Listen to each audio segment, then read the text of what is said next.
You could find.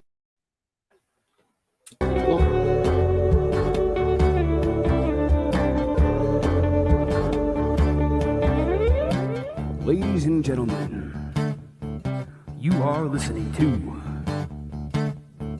Deathmatch Russell Podcast. Let's get it on! Come into the ring, step into the fire, see what you want, baby. If your heart has desire, and get up, get knocked down, and get up, get knocked down, and get up, get knocked down, down, down.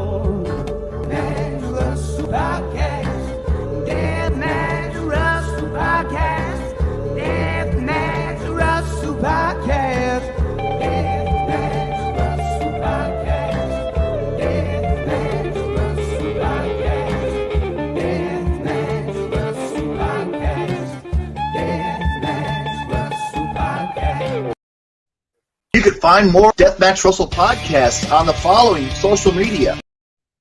Hang on. No, wrong stuff. You can hear me now. You could find more. Oh, come on. Come on. I did it again.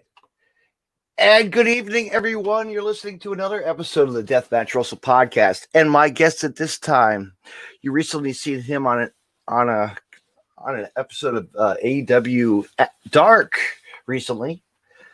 Duncan Mitchell, how are you, my friend? I'm good, man. How are we doing tonight?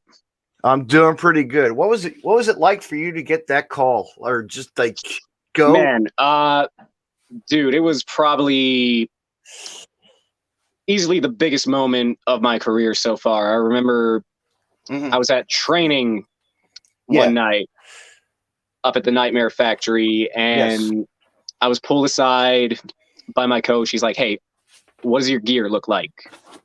Right. I'm like, "All right."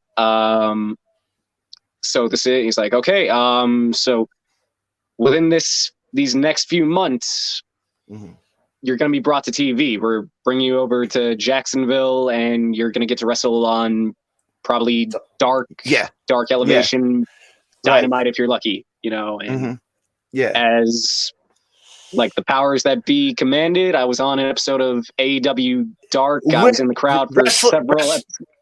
Oh, you were in the crowd? Okay, cool. Yeah, I was in the crowd for several episodes of Dynamite and Dark Elevation. Like, it was just a great time being there. And to be wrestling a guy, Colt Cabana, come on. Like, you know, right? Like, I mean, we know who he is. We've seen what he could do, and just the way that he's innovated wrestling over the years through his career, you know? No, like, just great guy. Yeah. Great guy in general to get step in the ring with, like, just probably one of the easiest guys that I've ever gotten to work with, man. And that's probably just because of the years and years of experience. Obviously, he's worked all over the world, like and Ring of Honor to that was like Japan, his home, like Chikara to everywhere, you know. Yeah. But now he's home. He's on a show where he feels comfortable, and he's with a great group of people. Tony, I'll tell you what, that guy Tony is awesome. Like, he's really he really puts it all on the table for you guys. You know, everybody, and even the women. You know. Yeah. No, dude.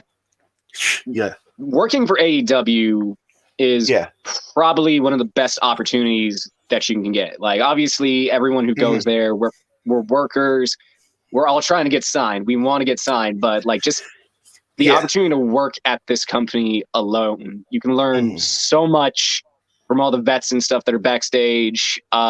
Using that opportunity out on the indies, using what you've learned there, it couldn't be a better opportunity.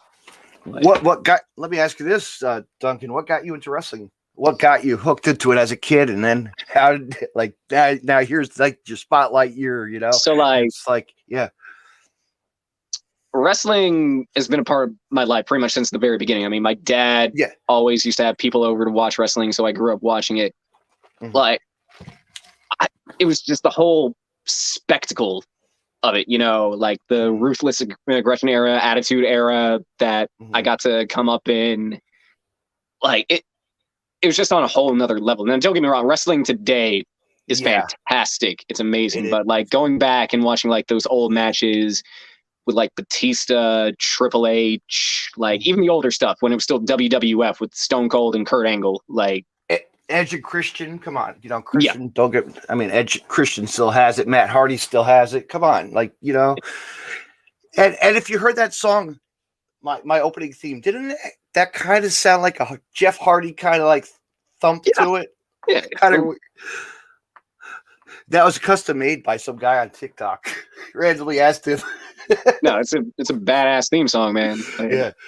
I was like, here, man, throw something together. He's like picking people out. All right, let me make something about you. All right. I'm podcasting. What do you got?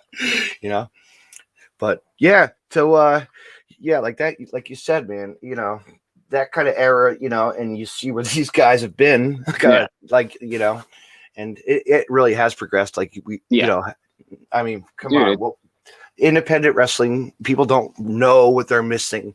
They do not know from a local 5 to 20 people in a crowd watching a little local show, and you don't know who is who. And, dude, like a lot of your favorite wrestlers, and you hear this all the time, like a lot of your favorite wrestlers were guys that were on the indies, like Adam Cole, Seth Rollins, Kenny Omega, like dozens and dozens of your favorites and started out just doing little shows in armories, man. Like, and it's amazing because actually I got to see Kenny Omega when he was like at Jersey All Pro Wrestling, like when he was like just making his name, and Pac as well, like just to like be seen, and of course Eddie King. Well, Eddie was a local. Yep. Eddie was a local. Eddie was a local. A lot of those guys are local guys, from the East Coast, the West Coast, I'm sure you've seen that. You're like, holy shit, these like,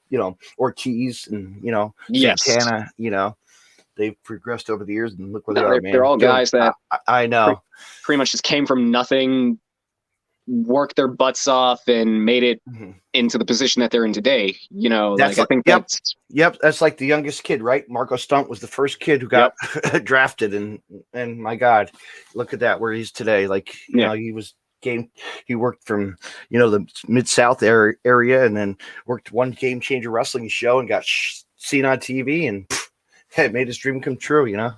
Look, nobody's too tall, too small to get in that ring. Dude, that's the thing about pro wrestling today. Like, anyone can. Wrestling's for everyone. It is right now. Like, I mean, when I was a little kid, you got to hear a lot of the you're not going to be big enough to be one of those guys who's on WWE, or at least, and if you do make it, they're not going to take you seriously because of your size.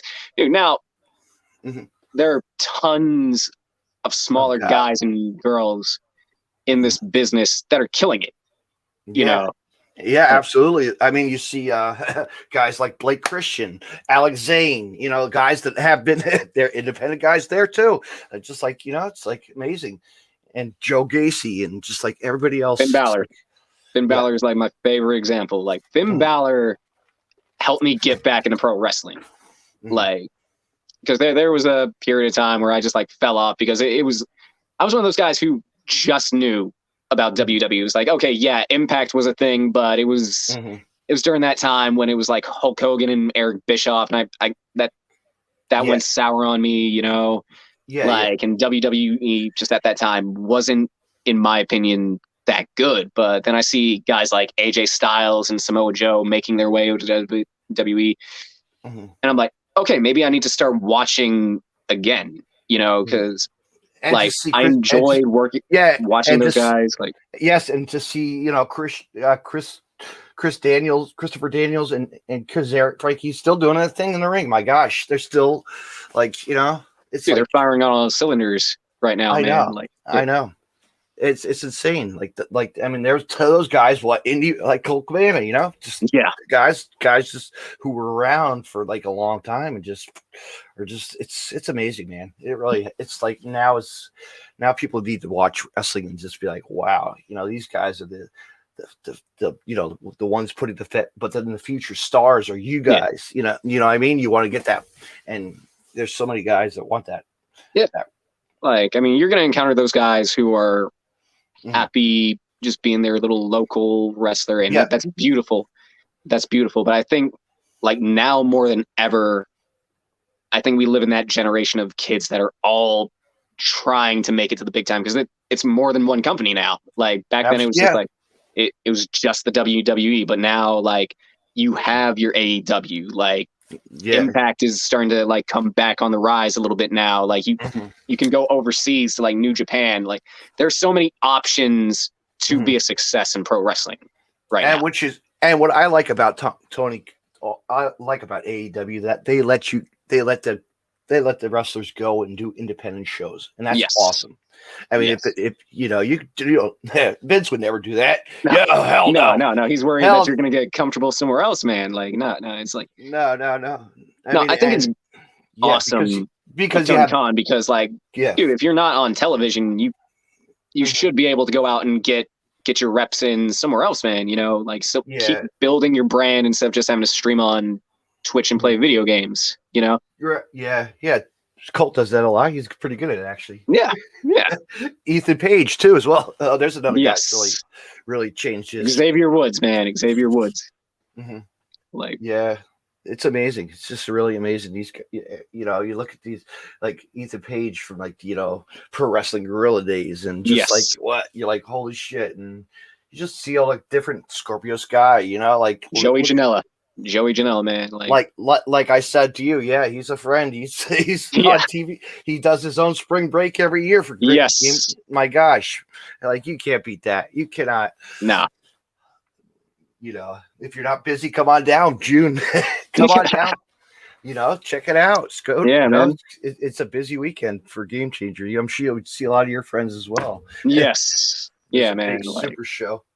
Big show coming, the big tournament of the death. Yeah. I mean, not tournament, excuse me. There's been talk about that company coming back, that other company, but I'm not saying anything. Tournament of Survival. There you go. That's what I want to say. With Nick Gage and Jon Moxley finally it's gonna happen, I think. Because they've been went to warrior with each other for quite a while. And now and how big of a deal is that? Like former WWE, AEW champion, like current IWGP, CZW champion. Come on, you're right. Yeah, man, that's huge. Like an IWA Mid South champion. Come on. Yeah, like I mean, that is TV wrestling and independent wrestling crossing over. That's literally what that match is, man. Like, and it's beautiful. Yeah, it's beautiful. I know. I'm sure you've seen highlights and you've probably heard all about it. It's like, wow. It's like, this is something that's going to be special for everybody. Those two guys, just the hate. Nick Gage is so hated, but he is really loved. But he gets the job done. Yes. But as well as Jon Moxley, like he's on a level of he can. Well, you see, he can do the blood sport. He can. Yeah. He can do it all. He's versatile, very versatile worker. Like Well, let me ask you this, man. I see a lot. I've been watching a lot of stuff, and I see you work with New South. That's a great company, man. Yes, love New South. Love working with New South. I'm sure you know Nasty Leroy, of course. Oh yeah. No, official Nasty Nation, Nasty Team member, man. Yes, he's a good kid. He's another guy. Remember when he got that call? He was so excited. He was on TV with Joey, and they got their own little thing. The number one selling shirt on Pro Wrestling Tees for a month out of that deal, man. Like that was huge. Yeah, that was huge. and he's still doing his own thing. He's actually focusing on himself, trying to get himself to where he won't, because he's a good kid. He's a good he's a good person. Yeah, man. And he love Nasty. Just have to watch what he says to some of the guys. Nasty. I know has a bit of a mouth. He has a bit of a mouth. Like he will. Like I know you see it on Twitter a lot. Yeah, you see speak his piece, man. It's something. It's something. It is. He's a character. He's a great one, though. Yeah. He's around. He's one of those guys that's learning the business the right way, and he knows what to do. But New South Wrestling, man, some good stuff coming out of there. Really. Yeah, man. And people don't know about it. Really don't I caught on to it. I'm like, New South. Look, let me go on IWTV. Here we go. Let's watch some of these matches and see these guys. Yeah, like the boys on the back over in New South. Like that's probably one of the best like locker rooms in general. How far is that from you? In, How far is that from? Is that far from you? Man, that's like a 3.5 hour drive for me to go wrestle in New South. So it's a bit of a drive, but man, it's worth it, man. I love going out in front of that crowd. I was gonna say, those kind of traffic. Yeah, you got to get through the route. Yeah, why not? It's like, hey, I'll be there. You know? Yeah. I wish that would come to Jersey. Yeah. Like New South is one of those like. I know. Because recently they did the show in Tennessee, in Chattanooga. Yeah. I would love for New South to come to my home front, Georgia. I would love for them to come over, like set up a little thing at a venue and just tear down the house in my home state. That'd be awesome. Yeah. Do your own or you'd have your own show at the hell. Yeah. Right? Or dude, I would get in touch with Dump. I would let him know, man. I'd be, hey, you and I co-host a show together. I'd love to do that. Like, right. You know? Yeah. Or you tell Cody, hey Cody, you know what? Can I borrow a ring? Yeah. No, man. Sure. It's not Cody I got to worry about on that one, man. I got to worry about QT. Got to go to QT on that one. You know, QT, I'll tell you what, man, he's a good person. He used to wrestle a lot in Jersey all the time, you know, man. A lot of companies, and just one of those guys that's really, you know, I think he's come to the senses that he's you know, he's a good person. Yes. inside the ring, and he's determined, you know, he's just like probably one of the most driven individuals that I've come across. And he's done so much to like help mold me as a pro wrestler. Like him and Ray Lloyd Glacier have helped me out a lot, you know, and just the way I work. Because like, there's another legend. There's another guy who had a great career, you know, like people don't realize. Yeah, like kind of an underrated career too, man. Like some of his work in WCW, like when he was in the midst of that big push that he had, like really solid, just really solid. Yeah, he could have had some good stuff with what do you call it? Jerry Lynn if he put his.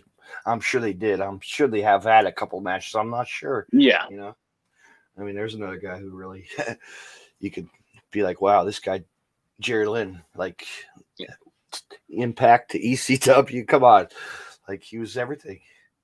He had a career, and now he's a coach. He does a lot of good stuff. You know, I'm always busting his balls on Twitter.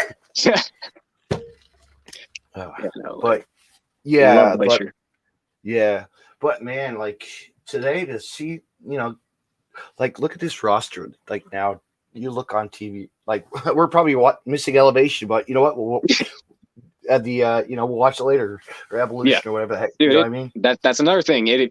Once it airs, you can watch it live, but if you miss it, you can literally watch it as soon as it comes, as soon as it's done. You know, that's great. That's great. Right. Make your product available to everyone. That's brilliant. It is. But yeah, to you know, just the way it's going, man. Things are going, you know, and the crowds are coming back. So it's like it's happening, you know. Dude, like that's one thing, man. Like when crowds come back, like all those guys who are super over right now, like your Jungle Boys, your MJFs, like they're gonna get those huge just pops, massive pops. Massive pops. Like, I mean, you saw how it was at this WrestleMania in front of that live crowd, man. Dude, everyone, like, pretty much every single person on those cards, whether they were the most over or not, got a pop, man. Because dude, we have been starving to see that kind of wrestling, man. Wrestling in front of crowds. I know, and then to be the pop for the Tampa WrestleMania Game Changer Weekend show. My God, that really popped with Mox. You know, that was the pop they needed. They needed that little boost of what's going to happen here? Let's throw let's throw a surprise out here. Spice it up, man. Spice it up. Yeah, you have to. Wrestling, you have to just be surprised. You know, how'd you like to see yourself at the East Coast wrestling? Like I have companies I can I have a Titan Championship Wrestling. I'll talk to my manager, one of my guys. Yeah. Like I'd love to be able to travel. Obviously, you know, go out like I love wrestling in the South. Don't get me wrong, I love wrestling in the South, but I really do want to break. I feel like it, and I feel like this is absolutely necessary. I do want to branch out into the East Coast and like up north and stuff like that. Go everywhere to wrestle. Like wherever you have an opportunity, take that opportunity. Yeah, I'll put a word in. They're probably watching tonight, so I'm liking this. You know, we just recently, our guy, actually, I told you earlier on our text also, Rick Recon was a standout that was he was actually a Titan Championship wrestler. He was the guy. Yeah. Did have that dark match. A lot of good dark matches lately. Yes. I mean, it's really, you know, we're seeing people that we don't even know. Bear Bronson. Bronson, like Bear Bronson. Like I just think of Beyond Wrestling, like just how he was, you know, just like his career. That's a guy. Yeah. Seeing him in person, I was so impressed with him. Like in the way that he moves, in the way that everything that he does. Yeah, phenomenal. I've seen him at Combat Zone Wrestling when it was around. You know, like my God, like he was a beast. You know, just like the Beast KTB is another competitor that's really come a long way. You know, Kyle the Beast, KTB. You know, right. But yeah, Bronson, man, he's I'm glad that he's got a good spot now, you know. We're all glad for him. Yeah. But let me ask you this. So hopefully you'll be back on soon again. Yes. Hopefully. That's the right. You're like, oh, I hope they don't, you know, am I gonna just keep on training at the school? Dude, honestly, like the biggest thing I took away from that, like I would love to be invited back to AEW as soon as possible, 100%. Like my biggest takeaway from my time there, though, is like, because obviously they're gonna go back on tour soon here. Like, yes, that's what I heard. Yep. Yeah, so like, I feel like the way that dark and dark elevation work right now are definitely going to change a little bit. But I feel like with what I did when I was there, like I definitely feel like, if I come back again, that's another big opportunity to showcase my stuff, show that, hey, I can belong here.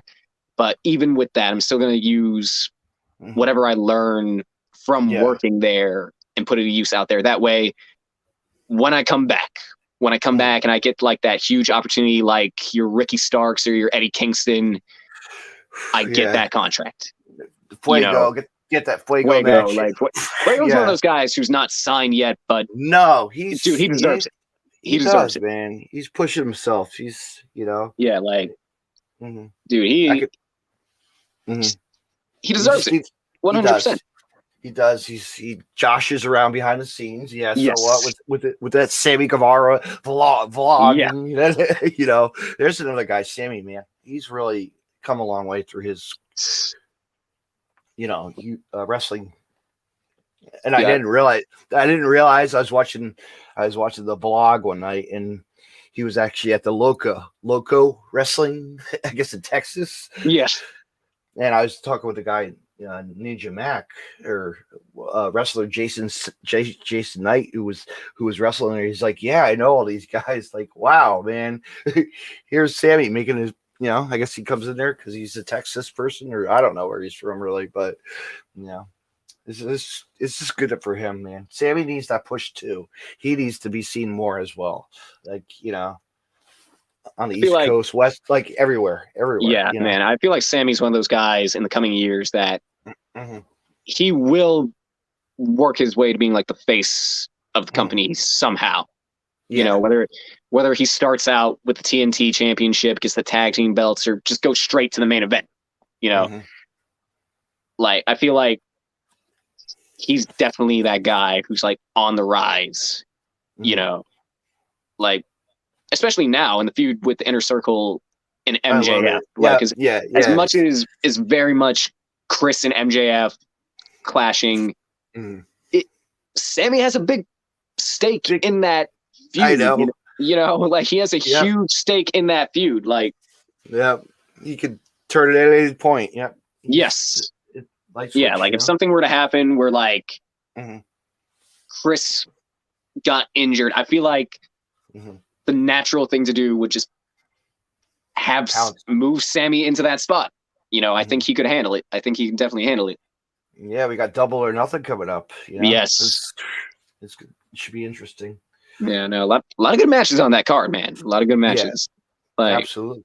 Like I was watching, I'm so impressed. I wish they would do the tour to Jersey, but they were supposed to. Remember, they were supposed to do that for Blood and Guts. Remember? Yes, that was a huge. And then everything just blew up. Yeah, man. But we did get Blood and Guts, and it was good. Yes, we did. That was a really good rivalry. That was a good rivalry match that we wanted to see. Yeah. So. And then to get pushed off the cage, come on, Jericho. That was like, wow, okay. Yeah. That was it was just the way that they put the story together for that. I'm excited to see how they're going to do the new Stadium Stampede match. That's going to be interesting. That was a cool concept when the first time they did that. That's like, let's run around this football field and cause chaos. Beat the hell out of each other. Yeah. Right. Yeah. But not throw people down staircases like damn Darby Allin took a little dive. Yeah. That was not cool. Ethan. Sorry, but he puts himself through. He is so much, man. He is.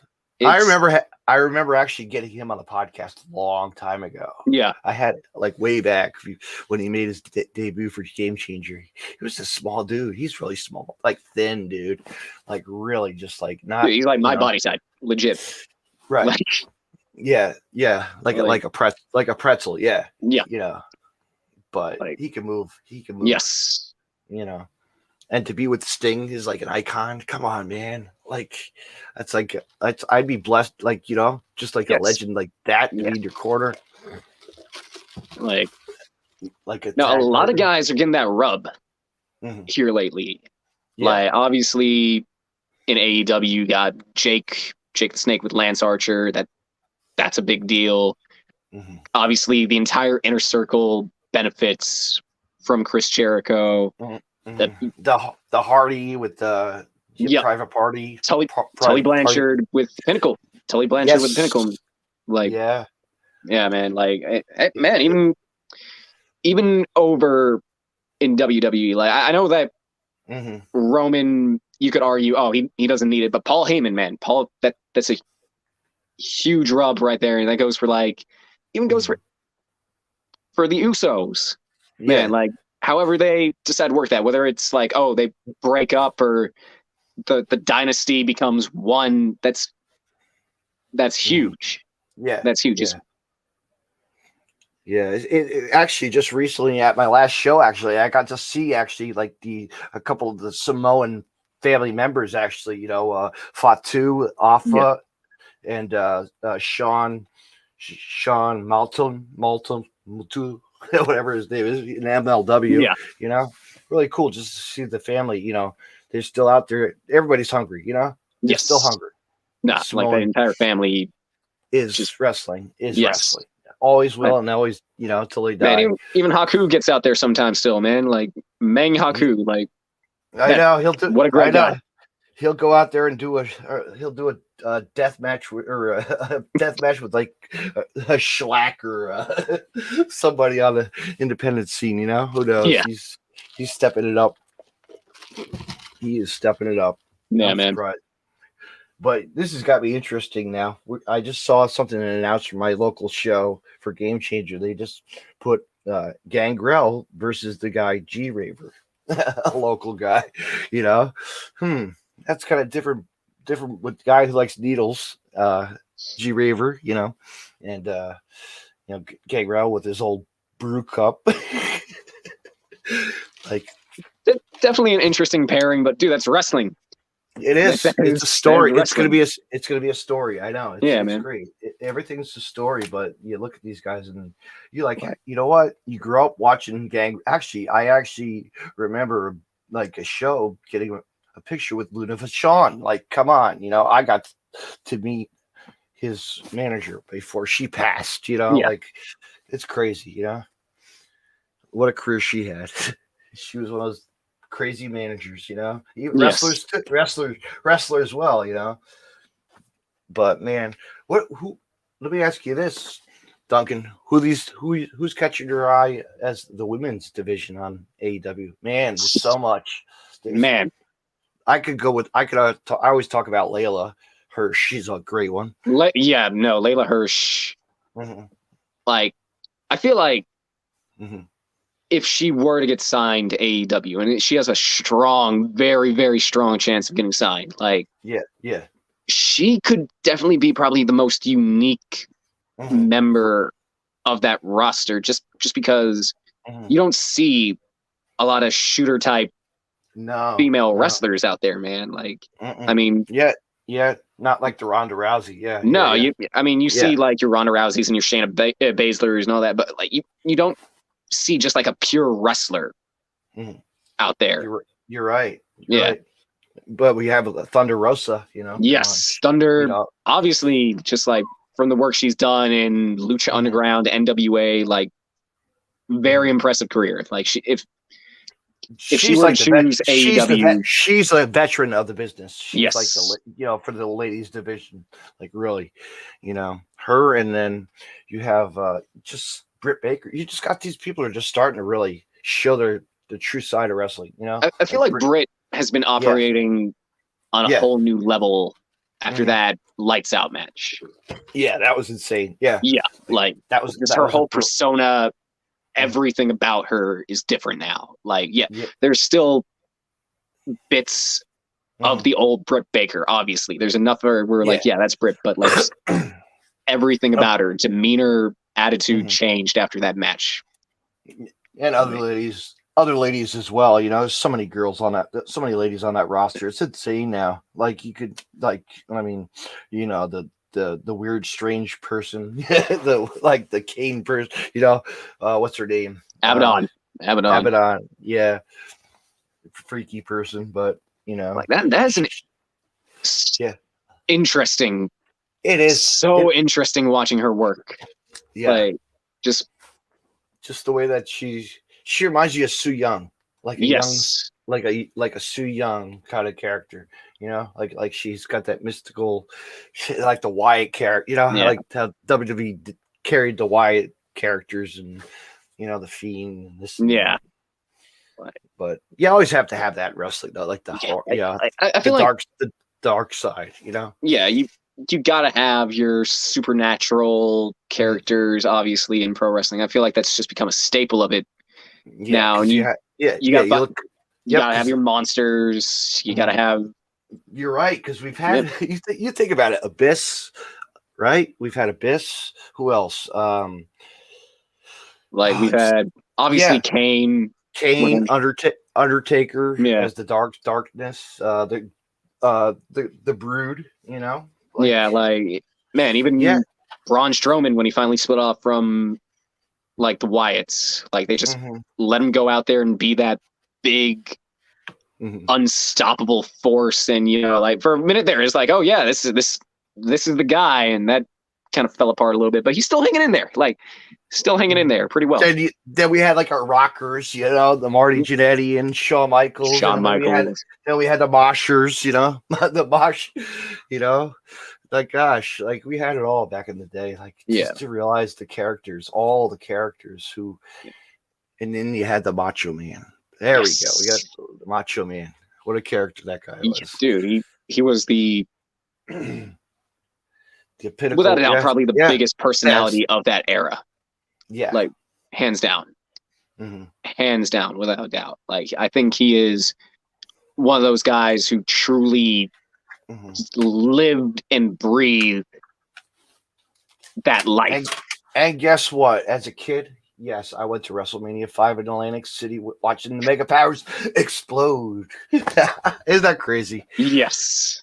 That's I'll never forget that. And I always tell the story to every single person.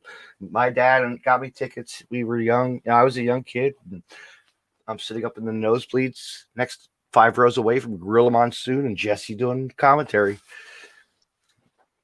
Just crazy, right? Like just to hear the thump of the ring and from the microphone way up there, and just to see them go at it, and everybody else, all the guys go at it, was all Dude, the dream.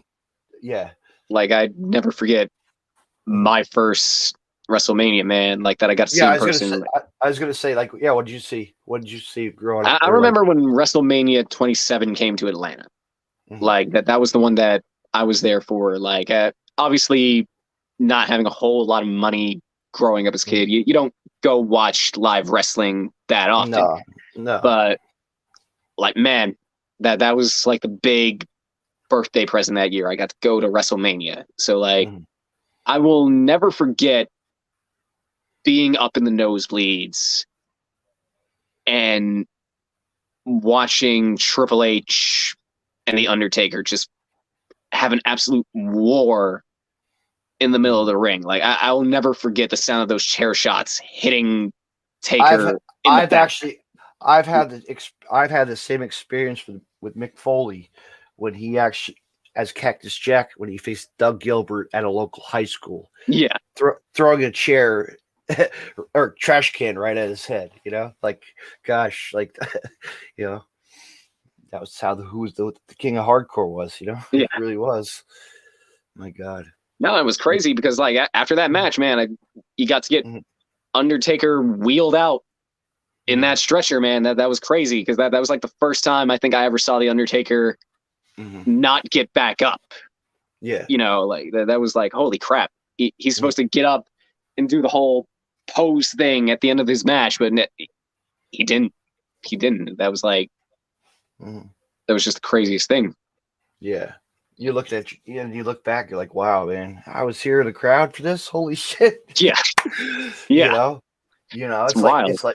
It's wild, man. And like, I've actually gone to pay-per-views where I'm don't even realize I'm there, like I went to, what is it? I actually went to, I think not a Hell in a Cell or some sort of No Way Out. My sister took me, cameras panning around the crowd. Yeah. Oh, there's Rey Mysterio match. I'm right there, the nosebleeds. But also another like time I actually got lucky was there are actually two more. I'll tell you some cool stories.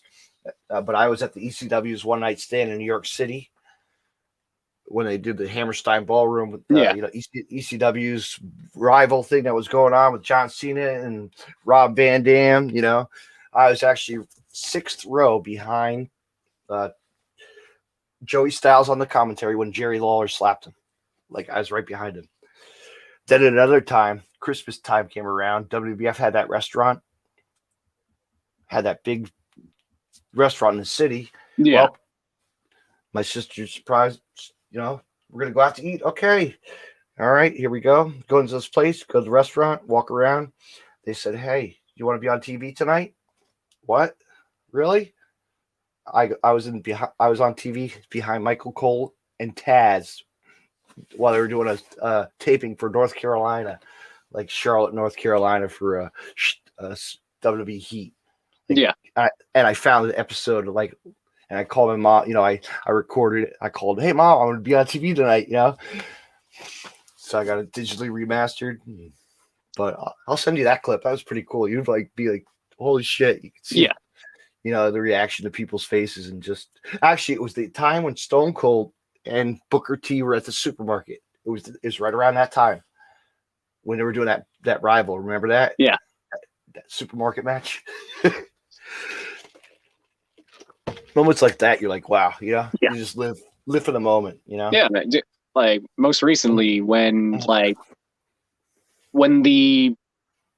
Cody and all them were going after Jericho when the Inner Circle was like first formed, and they're like hiding behind Cody. Busts down the window and they brawl into the stadium, and security has to come break them up. I've got tickets. It's moments like that, man. Like when the action leaves the ring, it just feels special, man. I can't describe it. I know it is. It is a special moment because you're like, oh, okay, I'm going to be a part of something tonight, maybe. Yeah, and it's like, here you're on TV, I'm in the crowd, clap my hands, you know? Hey, what's going on, man? Hi, Mom. Yeah, exactly. You're like flashing your merch and all that. Like it's. But you know what? You get that first call, and then you call your mom, and it's like, Mom, guess what? I'm gonna be on TV doing something I love to do, and you're proud of me. Man, dude, that's real. That's another family, thing. I'm sure you told your family, and they were like, wow, yeah. That's special and to tell your friends and just they were probably jealous. Oh man, you know. Yeah, it was one of those things where like you cried. I know you probably cried. Dude, I wanted to cry. I legit wanted to cry because this was like, dude, like for a minute there, I was just like, wow, I'm like toiling away, but I feel like I can do so much better. And like, even though you got the experience to try, you know, they put you out there, like, they tell you that call, and you're like, holy crap, it actually paid off. It like did. I was able to get noticed by a major promotion. Like, and nobody would ever. Yeah, nobody would ever really, you know, small town guy, just, you know, working your ass, you know. And now you look back and you're like, all right, now this is an opportunity that I could show who I am, and I want to do this full time, and if I have to, you know, go out there, be that next guy from the indies to say, hey, I did it. I did the thing that we're all working so hard to be able to do, man. I think like that would be pretty unbelievable to be able to say that. Yeah. Let me ask you this, Duncan, what were your recent matches before that? Like, have you, like, man, did you have recent match? Did you have a show, like a couple shows before that? Like, I think my most recent match that I did was actually for Platinum Championship Wrestling, like just a little local promotion in Covington, Georgia. Like, I was in a battle royal for an opportunity at the title, I believe, or it was for title for the Dealer's Choice Championship. Yeah, like I was one of the last two guys in there for the whole thing. Like, and it was a fun match. It was a fun match. Definitely. Like I took a monster pile driver from Jeter. Like that was just massive human being. Right. Massive human being. Like, one of the guys I've worked with often, Lamar Diggs. Like Diggs is big. Jeter makes Diggs look tiny. Like, it's like, holy crap. Went in there, did that shortly after, like pretty much immediately after I came back from Jacksonville. Like that Saturday, I was at Wrestling United in Franklin, Georgia, had a match with Lamar Diggs. That was a banger. We went out there, first time I've ever been in front of that crowd. We just went out there, tore the house down. That's good. That's good. Yeah, because you come off a loss, but then you come back and you're like, okay, here we go. Like it was huge. It was huge. Like I'm like, okay, they don't know who I am. They're like, oh man, look at this. It's the 1, 2, 3 kid. He's X-Pac. I'm like, okay, don't worry. You're about to see. It's okay. It's okay. Yeah. I'm gonna make you like me. Don't worry about it. By the end of it, you didn't get to see the stuff that I was gonna do on TV, but right. Yeah, man. It's like you didn't get to see. Like, if you haven't seen me before, don't worry. You're gonna get to see plenty of me. Even if I don't win this match, you're gonna see enough of me where you're like, yeah, I want to see that kid come back. I want to see him wrestle this guy and that guy and this guy. Yeah, and this guy. Like, I want to see him travel over here, do this kind of match. Like that's what you want. That's what you want in wrestling. Let me ask you this: did you ever do any hardcore matches? Man, I have never done any hardcore matches, but I have basic. Yeah, I've taken some bumps, interesting bumps. Like I've been whacked by a kendo stick more times I think than I. Yeah, like a kendo stick. Yeah, more times than I probably like a chair shot or. Like I bumped on concrete before. I've like solid ground when I did an outdoor show. Like, I've taken some pretty rough bumps. Yeah. Like, but I've never done like a no DQ or a hardcore match. And I do want to get some of those matches under my belt. Like, to throw it in there and sit, the repertoire, right? Yeah, like I feel like one of the guys I just love to get in there and just go crazy with, probably Sean Christopher. Like Sean Christopher. Yeah, I heard that name. Yes. Yes. Yeah. Like he's a great kid. Great kid. Like he's like a very young Kevin Owens. That's how I would describe him in terms of just the way he goes, man. Like it was actually my first match. Like my first ever real match that I had was on the pre-show for GPW, Georgia Premier Wrestling. I was tagging with All Beef Tyler Franks against Sean Christopher and now known as the Ripper Trey Shaw. Like that those were my opponents. Like, and like Trey was someone I trained with already, so I was already comfortable in the ring with him. That wasn't a problem. But me and Sean meshed really well. You know, like whatever I got in that match, because it was my first match. Obviously, like you don't do over the top stuff, but everything I did with him, he made look like $1 million. Like, yeah. And I feel like awesome. Where we're at now in our careers, because we both have changed and evolved. Obviously, I think a hardcore match would probably be fun, just to have fun. It would be fitting. Yeah, you know, like just be fun. Yeah. You know. But what else? You have any other shows coming up, or you gonna be wrestling? I have PCW this Friday. This Friday, so nice. Probably gonna pick up my feud with ERC when I go back there. Like, and that's cool.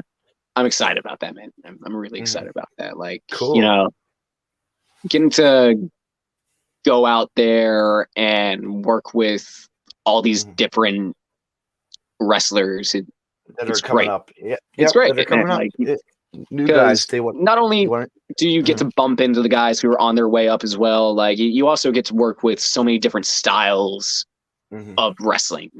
Yeah, you know, like you. Obviously, when I get to go against a bigger guy, I love doing those matches. Big man, little man match, David versus Goliath style matches. I love just getting in there with a solid guy. Or will you go back and do another like show at the factory? You know, like those are good. I like it. I enjoy it. Those are enjoyable. I like watching those. That's a good opportunity. Like I just recently. Had a match with Dean Alexander. Yeah, had a match with him that Sunday. We did an episode for the Nightmare Factory. Like, yeah, dude, love. Really, just a really solid worker. Like the way he goes, he a lot like Cesaro. Like just in the way that he carries himself in the ring. The Swiss miss. Cesaro. I miss that guy, man. There was another good guy with Chris Hero, man. Whatever happened. Yeah. I wish Hero would pick up and come back. Oh man, can you imagine if he came to aid? Oh my god, like that, dude. The matches that Chris Hero could put on, with any guy on that roster, like any dude, would pin. It would be a win. That'd be insane. Yeah. You never know. Dude, you never man, Rocky Romero just popped up in AEW. Like that's something I never thought would have happened. Like the best friends and Roppongi Knights all had a reunion there, man. It was pretty. I mean, and which to see also like an Azrael on Dark was amazing. That guy's phenomenal wrestler. Yes. Like, he's come along. He's one of those guys. Like I showed you a little preview. Somehow it's isn't that cool how you just showed up in a secret show? You know, getting to see all those guys, who are on the up, perform with these top level competitors. Like it really, dude. It puts a different spotlight on them because like you can watch their stuff on IWTV and it's fantastic. It is great. But like to be able to perform on that AEW stage and in front of those different eyes, it really helps put eyes on you in a whole different perspective, you know. And to be in an open stadium, my God, that's like so beautiful. That is beautiful. Yes. That, like, it looks sharp on TV. Like, it looks sharp. It looks just like stepping into that ring. Yeah, was like the most surreal thing. You lose yourself when you're in that moment. It's like, you hear the crowd, but you don't see them. How was the weather inside that ring? How was was it pretty? So like, I got lucky. It was beautiful out that night. You know, it was hot. Obviously, it's Jacksonville. Yeah. Like, it was really hot that night. But also, you have the lights on. You have the lights on you, and you're like, but like the thing about it is, you don't even really notice it. No, because you're outdoors. There's all that moving oxygen flowing around, that flowing oxygen. So like, you know, obviously you're gonna sweat during and after the match. And isn't that? And that's amazing that you got to like be around a football stadium. Like, yes, God, like wow, I want to go back here to watch some games eventually. You know? Right? Yeah, man. That's so cool. Yeah, like what football teams do you like? Let's switch it up here. All right. Yeah. So like, I will full on admit, I'm not the biggest football guy in the world. Yeah. Like the last time I got fully invested in a football game is when the Falcons made it to the Super Bowl. I'm like, all right, yes, I've invested myself into this team. I love them. I'm right. And then they blew it, and I'm just like, all right, I'm done. Yeah. I'm done. Yeah. That like killed it. It's like I'm an Eagle, like I'm an Eagles fan, you know. Come on, all right, whatever. Yeah, like you know, like I was a huge fan of the Giants, like the New York Giants. Or do you like baseball? Do you like baseball, hockey, any kind of? My grandpa absolutely loves baseball. Like, loves baseball, but like not too much into baseball. Hockey's fun to watch. Like if hockey's on, I'll watch it. Throw it on. Yeah, I'll throw it on. It's fun. Like I probably couldn't tell you one team from hockey, but I'll watch a game. I'll enjoy it. Like it's fun. It's fun to watch hockey. Yeah. Like soccer. Yeah, we see that on TV now. Every now and again, like when the World Cup comes on, you know, you'll get that old boost to watch. To get invested in a couple of different teams. Like, I want these particular countries to make it the final. I want Germans to win again, and like seeing Brazil go out there, Japan. I'm not a fan of basketball like I used to be. No. Just it doesn't excite us anymore. Like as kids, we loved it all because we had to do it as our sports, you know, growing up, you know. But whatever, you know. It's. Yeah, man. Let me ask you this: what's your go-to music?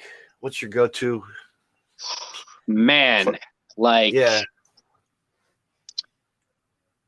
that can be offered up to like a couple of different genres, really, man. Like I love classic rock, absolutely, because that's the music that was brought up on. Dad had me listening to a lot of like Zeppelin and Queen and AC/DC. Van Halen. I just saw a killer band this week, man.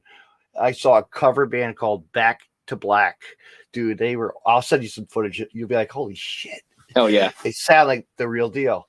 They had the stage smoke and it was amazing. So like when I was just wetting my feet in pro wrestling, when I was just starting to train in pro wrestling, my shoot job at the time was working concerts for Live Nation. So I was a supervisor for the ancillary department at Lakewood Amphitheater. One of the concerts that we had the pleasure of hosting was Iron Maiden. Man, when I tell you, like, I did not leave my little designated area for that show because I was in charge of the lawn. I was making sure that like the lawn chairs got rented out, all that returned, right. Making sure everyone's enjoying their time. Oh my God, man. Like just when the Trooper came on, because that's like my favorite Iron Maiden song. Yeah. Right there. I was just jamming out. One of the fans just gave me a fist bump because I was that into the show, man. Like it was crazy. It was crazy. It's like my dad when he actually Game Changer. We did like a Game Changer Wrestling had like a summer venue show where they did concert series at a local local baseball stadium, and Game Changer. I was so mad I didn't have tickets, but my guy's like, hey, for $40, you want to go see Alice Cooper? Yes. So it was raining. So my dad and I got tickets. We went. It was raining, so we did right up front, watched the whole amazing show. My dad was like rocket, like he'd never seen such a, like a props to this and that, he's like, wow, this is amazing. Like how, and for myself to be like, holy shit, this is stuff that I never knew existed really in real life. Watching concerts, but I've seen so many concerts over the years. You're like, wow, dude, like that was a great summer, man. Like a great summer through fall that I had, because I got to see so many different artists perform, like in some concerts and also I'll tell you what, man, I got lucky at another Game Changer show. Was doing a concert series. Gulak was wrestling at the time. Yeah. And dude, Stone Temple Pilots, before he died, I got to see them play before he died, like crazy, Yeah. I was happy because that's like STP, man. Growing up, that was like the tracks just to throw you in that mood, Yeah, like, dude, like working, I got to like work so many different artists. Like obviously there were some that, because obviously in between gotta keep the cash flowing. I'll probably work a few concerts this year just to like get some little pocket change. Yes. Like there's some concerts that I probably would never work again in a million years just because of how much of a nightmare that crowd was, like Grateful Dead, man. I have, boy, have I got a story about that concert. Like, okay. So obviously for those of you who know the Grateful Dead, what they're all about and the kind of crowd that listens to their music. If you don't, well, they love to party. They love to party. So like, that was one of those concerts where there were people that weren't even in the venue. They were just like camped out, like in the parking lots, just literally selling grilled cheese for like shirts and drugs and all this stuff. But man, this one guy that we had to detain in the concert, so in the crowd, he's just like having this bummer trip, apparently. So he strips naked. Strips completely naked and attacks a guy. So we have to bring him all the way to the area where we keep them. And he's just screaming, the music never ends. The music never ends. And other horrible craziness. Slurs and shit. Like, now this is where it gets horrible. So the by the way, decides to stand up. By the way, this is not censored, so you're good to go.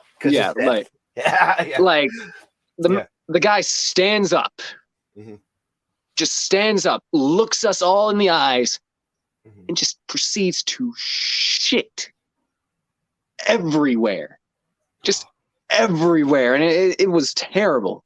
It was absolutely awful, man. Like, I'm like, really, you have just, so like the ambulance came to pick him up because obviously they needed to like settle him down before they took him to jail or whatever.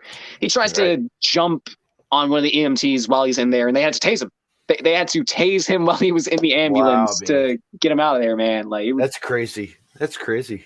That was a crazy concert, man, because like just so many people had to be like rushed out of there just because they were either dehydrated because it was brutal that day. It was just hot Atlanta weather. They have heat stroke, took too much acid, or they overdosed on heroin. Like that was another thing that was happening at that concert, man. It's like, I'm like, wow, this was really not worth the paycheck. Like, I don't think we got home because we had to stay behind and clean up that mess. We probably didn't get home to like 5 o'clock in the damn morning, man, after that concert. Like, so that was. Wow. You want to hear? You want to hear a story? Like, hell yeah! All right, CC DeVille, right? CC DeVille, the drummer of Poison. Yeah. Right? One year, my sister has a New Year's party, so I'll go over to the house. We're not knowing what's going on, just having our normal New Year's party. Yeah. This guy walks in with his little son, comes into the kitchen. I'm out in the kitchen. He asked for, his son was getting hungry, so he asked for some cherries, Bing cherries. Yeah. And so we're like, hey, I have a jar. I was holding them up and like, you know what? I could go for some cherry pie right about now. Yeah. And then CC's like, you know what? That's one of my songs, man. No shit. Cherry pie for me. Yeah. I'm like, wow, man. And just hanging out, being sober. It was wild. Yeah. To be not playing the guitar, not playing any, just chilling. Just chilling. He was sober too, drinking a Diet Coke. Yeah. Surprise. You never know. Yeah. Yeah. And that was cool to man. Be a celebrity that's just really, his career, like, my God, drugged up and, Yeah. But with that company, Poison, see how Warrant and, just amazing. Yeah. So many concerts, man. So many memories. Like, yes. I'll even tell you, I got another story I could tell you about my dad. My dad actually worked in Long Island, New York one time for this business, for a trucking business. And he went to this restaurant and they said Madonna's going to be doing something here at the restaurant. Yeah. So my dad got a business card out and the lady at the desk or the counter, he went back and changed his suit jacket. He's like, I went to high school with this lady, and then he got to sit next to Madonna and had dinner the whole night, and it was a contract signing for like a multi-million-dollar next day in in New York. So that's like cool, huh? Yeah. But man, what kind of movies are you into these days? See, this is what I like to switch this up. Isn't that cool? Like, I love sci-fi. I've always been a huge sci-fi fan. Like, Godzilla vs. Kong, obviously, because I'm just like a huge Godzilla fan. Ever since I was a little kid, like I ate that up. Like that was one of those things where I was like 3 or 4 at the time. Like Dad was just flipping through the channels because I'm like, I want to watch something. So he's trying to find something that I want to watch. Going through, and all of a sudden I see this giant dinosaur breathing blue fire on the TV. I'm like, go back. Yeah, right. And that was like my first exposure to Godzilla. And like my brother used to have all these like dinosaur tapes on VHS, and like Godzilla would get brought up in there and like footage shown. So it was like, yeah, that was like a big part of my childhood, man. Like I remember, like when I was a little kid, I was like, okay, if I don't become a pro wrestler, I want to be a suit actor. I want to do like the suitmation stuff that they do in Japan. Like I want to get into the Godzilla suits. I want to be in Ultraman, Power Rangers, stuff like just, yeah, I was big into that genre. Man, and like actually speaking of like Power Rangers, did you hear what actually Leo Rush is actually going to be featured in the upcoming role as one of the white people, I guess, in a movie. In the White Dragon, right? That yes, little, yeah. I think that's really cool for Leo to get. He's that kind of animated. He's really, with the drive that he has. Yeah, as a guy, with his wrestling ability and just the way he's creative. Yeah, I mean, he's had he's been on MTV, this and that. Yeah, but that's cool though. Yeah, Power Ranger moment. What other movies besides Power Rangers is cool. Yeah, like obviously everyone. I think everyone loves Power Rangers, and even if you don't like Power Rangers, you at least know the Power Rangers to some extent. Yeah. Yes, if you have nieces or nephews, come on. Come on, nephews. Yeah, nephews you are at some point in your life guaranteed to encounter a variation of Power Ranger. I feel like, or they're Captain America, or Captain America. Like superheroes in general, man. Like I feel like that's just like a huge part of our culture. Obviously, I'm a huge like superhero guy too. So whenever like one of those movies comes out, huge fan of those. Like the Mortal Kombat, I have not seen it yet. Mortal Kombat was awesome. Like the original stuff, playing the arcade games is the best. Nothing beats that. You know what I mean? Nothing beats that. Like that's one of those franchises that kind of like has constantly been trying to step their game up. You know, like just trying to push that to the next level, just in terms of like how you play the game or the graphics. It's stood the test of time. Yeah, to say so. Yeah. Like, I hope they have that. I hope they have that. They just opened up a casino arcade in Atlantic City, so I'm hoping that game is there. I'd play it. You know, Mortal Kombat. I'd love to just dive into it. Yes. Just, you know, what other you into horror movies? Like some horror. Like I'm not the biggest horror movie guy, but like the horror movies that I like, I absolutely love. Like I'm into like 80s sci-fi horror. Like holds a special place in my heart just because I love practical effects. I'm a huge fan of like practical effects. So like the original Alien movie is probably one of my favorite horror movies because it just does such a good job of like blending like the monster and like the suspense of it hiding in the shadows, because you never know when it's going to come out and just like snatch someone away and like rip them apart. Like that was one that I loved. John Carpenter's The Thing. That's another great horror movie, in my opinion. Like, just love 80s sci-fi. 80s sci-fi horror. Like, I feel like that era holds like a special place in the history for not only horror movies, just movies in general, just because they were really pushing the limits of what you could do with some styrofoam and plastic, you know. Yep. Just like Friday the 13th, Jason. Yep. You know, like the Freddy Cougars to the love Texas those Texas Chainsaw. You know. Yeah. I actually met that guy before he died. That Leatherface character. Yeah. It's going to those kind of conventions are cool. Yeah. Those kind. I regret, man. I will regret it because the They Live, Roddy Piper, man, he was in. Dude, there's a signing for him, and I could have got it, but the line was huge. I wish I had got the opportunity. Yeah. To meet Piper, you know. Yeah. But anyway, man, I think we've covered a lot of crap tonight. What do you think? Yeah, man, dude, it's been a blast. Anytime you want to come back, man, you're more than welcome. I'm always open. Like I'm like. Just whenever you feel like having me back on, because I would love to come back on here again, like as many times as you want. Just shoot me a text and we'll set up a date and we'll do the thing again, man. Love being on here, man. We could go on and on and on. Let's see where you are. Follow this guy right here, Duncan Mitchell. Go ahead, plug anything you want. Yeah, man. Facebook, Twitter, Instagram. It all helps, guys. It all helps. You can buy my merch on storefrontier.com under Duncan Avicilla, or just look up Duncan Mitchell. Like, you will find my t-shirt and tank top design. Also, be on the lookout for a new design that I caught coming very soon. I think you guys are going to enjoy that one quite a bit when you get to see it finally.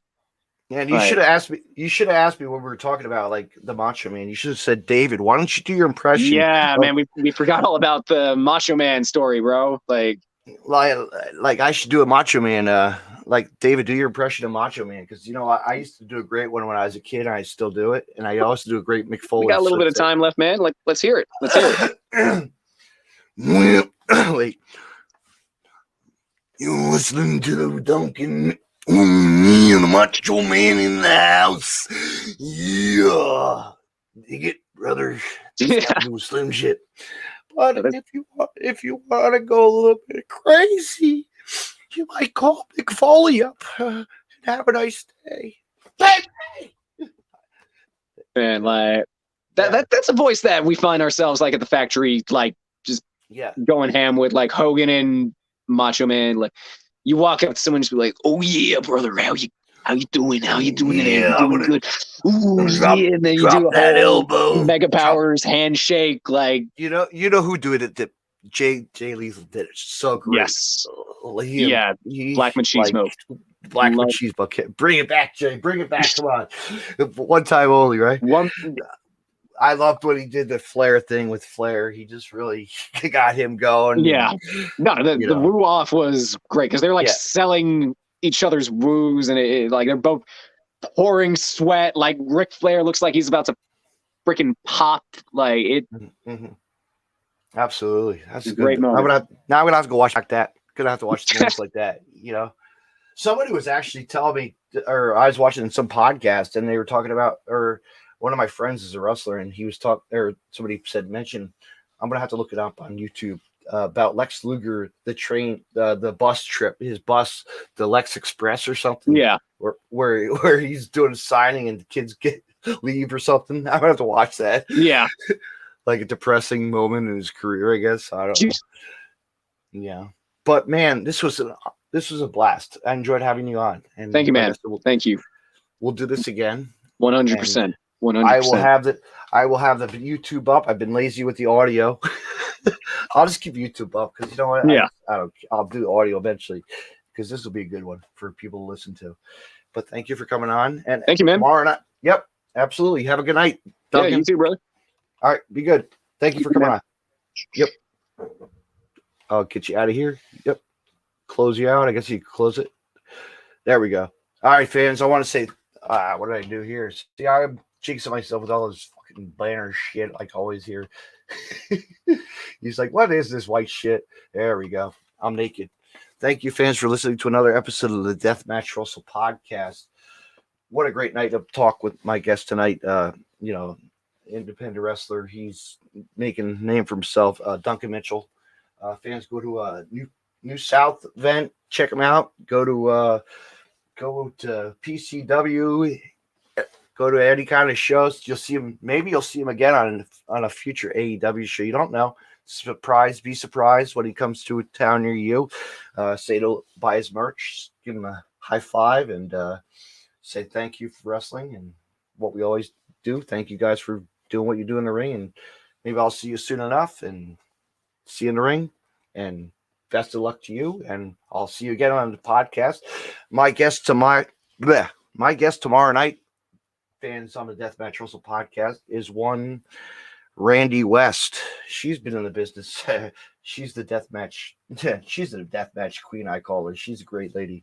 She's been the deathmatch in her deathmatch and a wrestler as well. And if we're going to be I'm going to be catching up with her, Flophouse Wrestling. We're going to be talking about some stuff and much, much more. Fans, tune in tomorrow night at 8 p.m. with Randy West. Thank you for listening to the Deathmatch Russell podcast, and have a good night, everybody.